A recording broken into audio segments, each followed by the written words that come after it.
बातमी मराठवाड्यासाठी मोठी बातमी आहे। मराठवाड्याचा पाणी प्रश्न मिटणार आहे। कोकणामधलं पाणी हे मराठवाड्यामध्ये वळवलं जाणार आहे। मराठवाड्यासाठी कोकणामधनं 55 टीएमसी पाणी देण्याचा निर्णय झालेला आहे। पहिल्या टप्प्यामध्ये 55 टीएमसी पाणी देण्याचा निर्णय हा सरकारकडून घेण्यात आला आहे। मुख्यमंत्री शिंदेंकडून 16,000 कोटींच्या योजनेची घोषणा झालेली आहे।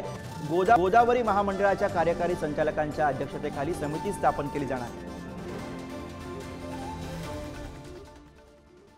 आणि याच विषयी आपण बोलूया। प्रतिनिधी सचिन जिरे सध्या आपल्या सोबत आहेत। सचिन, कोकणातलं पाणी आता मराठवाड्याच्या कामी आणण्यासाठी सरकारचे प्रयत्न सुरू झालेत।